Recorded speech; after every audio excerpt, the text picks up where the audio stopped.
two ways of dealing with debt. You pay it back in hard money or you pay it back in soft money. You pay it back in hard money and you have a problem. You have a depression. So throughout history, whenever that was done, pay it back in hard money. Eventually, that was abandoned and you print money. That was what 71 was. That was what March 1933 was. And so I think that what you have to think about is the value of money. How much money does one have in debt instruments? And do you want to own that as an asset? I think they're bad assets. And so, and then how do you diversify? And the system also has to deal with what is money? What is money? Is the dollar going to remain the same sort of reserve currency? And then you see the development of alternative monies. We're seeing a variety. I think different types of money will compete with each other in the environment we're in. Some, maybe it's crypto, maybe it's gold, maybe it's other things. Maybe the digital renminbi competes with the US dollar. We're going to come into an environment because everybody thinks that think about how much money is being stored in debt instruments, those debt assets. Think about how poor those returns are. So that kind of a shift, I think, is very important. All currencies have a lot of debt.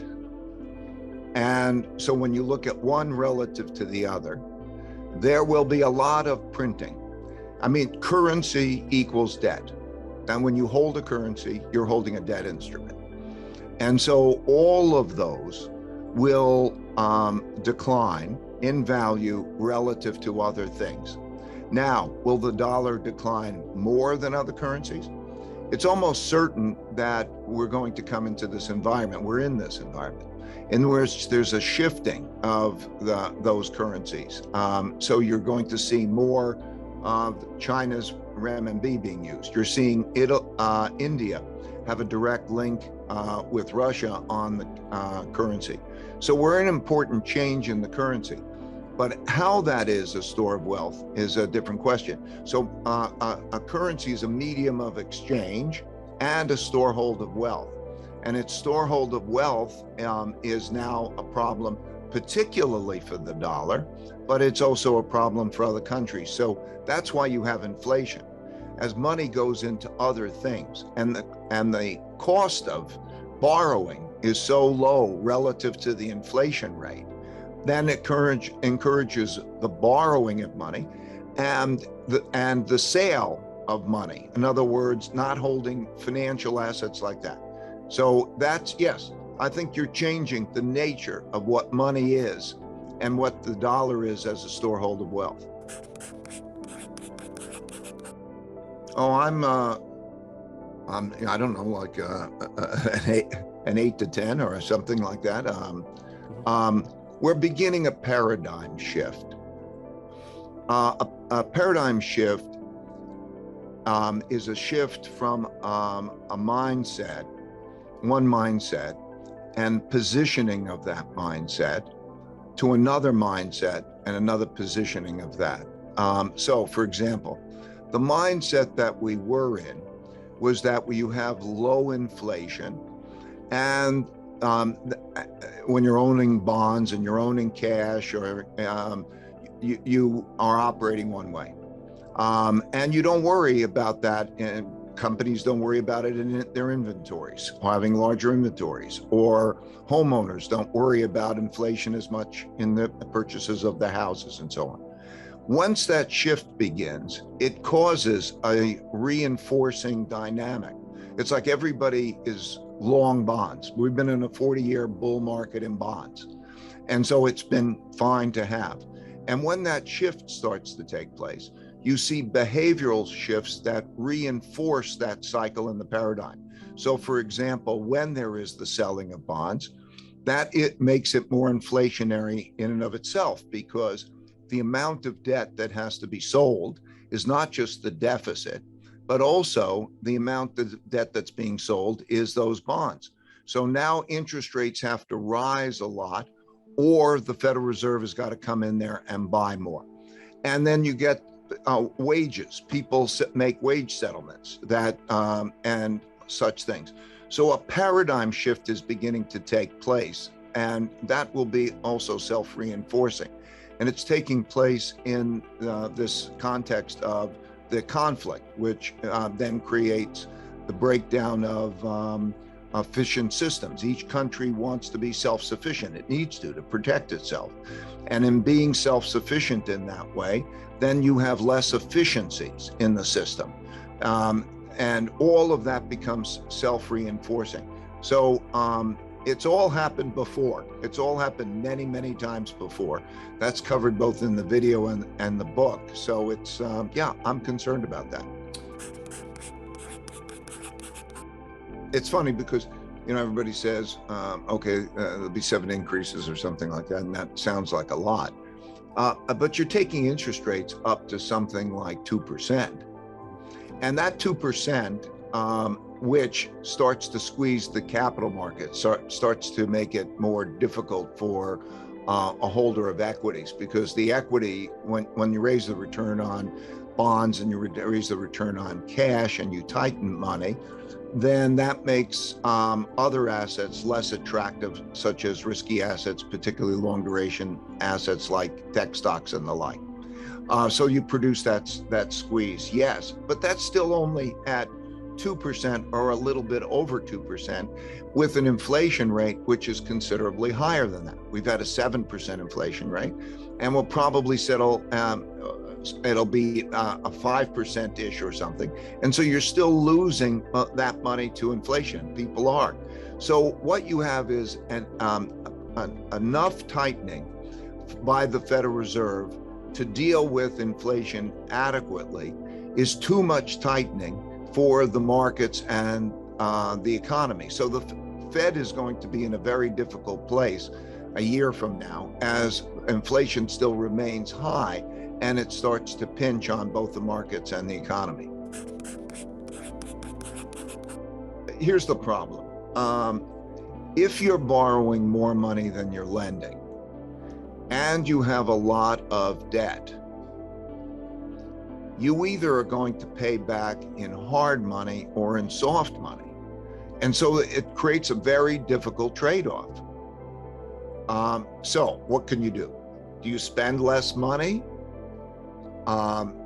So that the trade-off becomes more and more difficult, and that's what brings about a stagflation environment, because they tried to navigate between those two undesirables.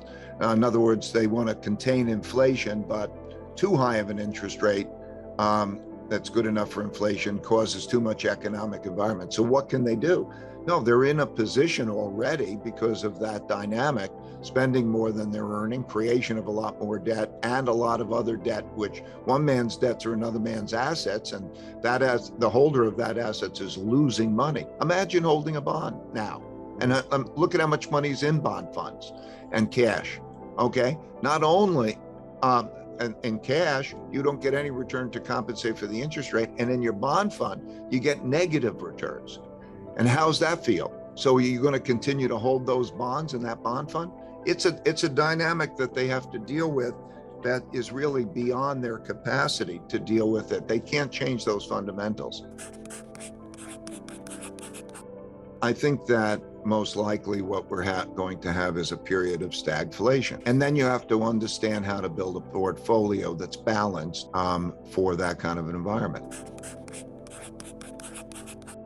There's a whole relationship between cash, bond yields, and equity returns.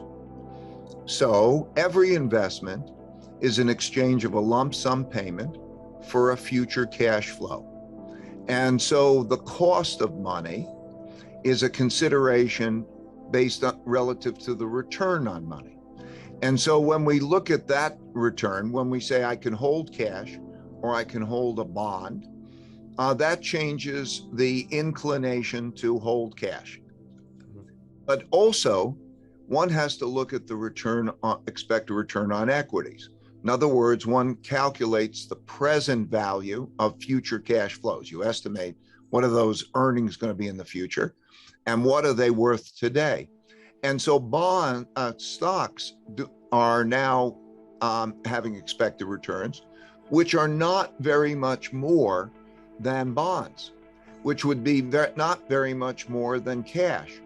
So as that happens, so that why should I own equities farther out, and have the volatility of equities? So that shift in the curve, in other words, the relationship between cash, bonds, and then the relationship between bonds and equities, and the relationship for corporations between the rates at which they borrow at and the rates at which they can earn money at, have a pervasive effect on the economy and the markets. So no, it's important to take a look at that relationship, that yield curve structure that way. But you should go beyond that and include the returns of other assets. What can you do in the way of generating returns relative to the costs of money, the relative attractiveness of those instruments? You have to have an economy in which the people believe that you have a fair system, and you have to have productivity.